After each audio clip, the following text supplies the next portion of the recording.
J'ai dû m'endetter pour garder mon fils à l'école. Les AESH privés à la rescousse d'enfants handicapés, par Jeanne Durieux pour Le Figaro. Le nerf de la guerre pour l'inclusion des enfants handicapés à l'école, ce sont les AESH. Tel est le credo de Sophie de Saint-Maryville, fondatrice de l'association Sacha, qui vient en aide aux enfants handicapés, tandis que se tient la Journée internationale des personnes handicapées ce samedi. Les accompagnants d'élèves en situation de handicap, AESH, assurent des missions d'aide à l'enfant et ont vocation à favoriser son autonomie sous la responsabilité de l'enseignant. À la rentrée 2022, plus de 430 000 élèves en situation de handicap ont fait leur rentrée dans les établissements scolaires, soit une augmentation de 19% des effectifs en 5 ans. En parallèle, le nombre d'AESH recrutés par l'Éducation nationale a augmenté de 35% depuis 2017 pour atteindre un effectif de 125 000 accompagnants en 2021. Pour autant, le décalage persiste. La hausse des effectifs d'AESH ne parvient pas à combler cette hausse constante des élèves handicapés scolarisés. En réponse à cette pénurie, un glissement s'opère à bas bruit dans les arcanes de l'accompagnement scolaire, celui du basculement de certains parents d'enfants en situation de handicap vers le privé. Louise, mère de 2 enfants en situation de handicap, en a fait l'expérience. Mon fils de 10 ans est autiste sans déficience intellectuelle et souffre également de troubles déficitaires de l'attention avec hyperactivité, TDAH.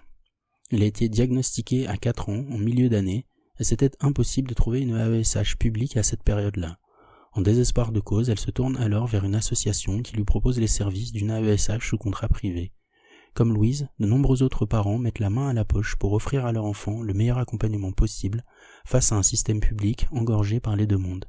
Le recours aux AESH privés se développe principalement dans l'accompagnement d'enfants autistes et se pratique beaucoup dans les académies d'Île-de-France. Concrètement, certaines associations bénéficient d'une convention avec les services académiques. Elles présélectionnent leurs accompagnants et les soumettent ensuite à l'État qui les recrute directement. L'idée, c'est de proposer aux familles un AESH qui a déjà un contrat avec l'Éducation nationale. Ensuite, les familles lui fournissent un complément de façon à ce que l'AESH ait un salaire décent, détaille Sophie de Saint-Maryville, fondatrice de l'association Sacha. Le recrutement se fait aussi via des petites annonces directement par les parents, avant de conclure un contrat avec l'Éducation nationale. C'est le cas de Gladys Lozéa, AESH privé. Ce sont les parents de l'enfant dont je m'occupe aujourd'hui qui ont trouvé mon profil sur les réseaux, explique-t-elle.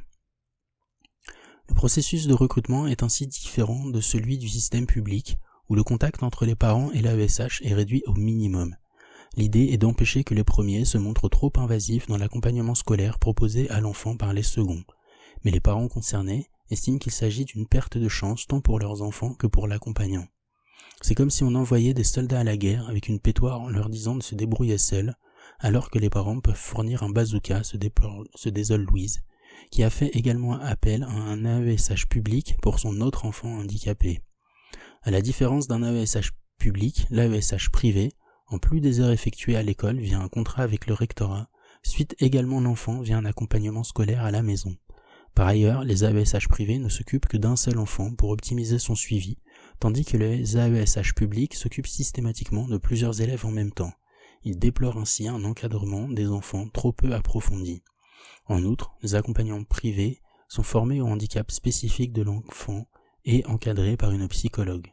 On est vu comme des vrais professionnels par l'école, qui considèrent qu'on apportera un vrai plus à l'enfant dans la classe.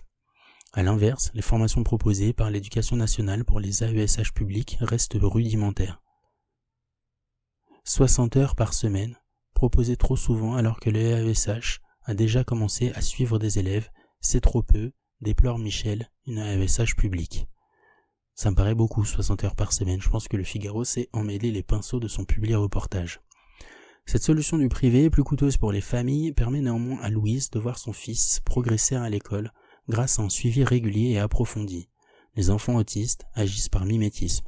Si on les prive d'école en absence d'un AESH proposé par l'Éducation nationale, c'est tout un travail à long terme qui est fichu par terre, dénonce-t-elle. Mais cette privatisation de l'encadrement scolaire des enfants en situation de handicap suscite l'ire de certains syndicats de l'Éducation nationale. C'est une rupture d'égalité de traitement, principe fondamental de l'école publique, critique ainsi Paul Devin, président de l'Institut de recherche de la Fédération syndicale unitaire, FSU. Est-ce logique, dans un service public d'éducation, ouvert à l'ensemble des enfants, que les parents compensent par leurs moyens personnels ce qui fait défaut aux élèves, interroge-t-il. On dit que ce système ne s'adresse qu'aux parents qui ont les moyens, rappelle Louise. C'est faux. On s'est endetté pour 25 ans pour que notre fils puisse aller à l'école. En effet, les heures d'accompagnement scolaire effectuées par les EASH en dehors des murs de l'école se chiffrent entre 12 et 18 € de l'heure. Un fardeau financier lourd à porter que de nombreuses familles, toutefois, ne peuvent encaisser. Il existe des solutions, indique Sophie de Saint-Maresville, en passant notamment par la Maison départementale des handicapés, MDPH. Des personnes handicapées. Cette dernière peut accorder aux parents une subvention au titre d'un besoin d'aide à domicile pour l'enfant qu'ils peuvent utiliser pour recruter un AESH privé. Une solution cependant peu applicable en temps réel, estime Paul Devin, qui pointe le manque de moyens des MDPH. En effet, si la MDPH avait réellement les finances de fournir cette subvention aux parents, pourquoi n'utilise-t-on pas cet argent pour recruter davantage d'AESH publics, lance-t-il encore. La loi handicap, adoptée en 2005, promettait l'accessibilité généralisée pour tous les domaines de la vie sociale aux personnes en situation de handicap, et notamment l'accès à l'éducation. L'école est depuis officiellement sommée d'accueillir de façon adaptée tous les élèves dont les parents font la demande. Mais depuis, encore de nombreux élèves porteurs de handicap restent déscolarisés en l'absence d'accompagnants disponibles.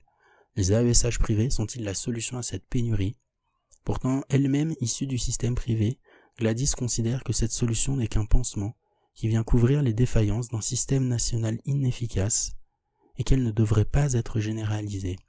Toutes les familles n'ont pas les capacités de faire un emprunt, on va vers une impasse.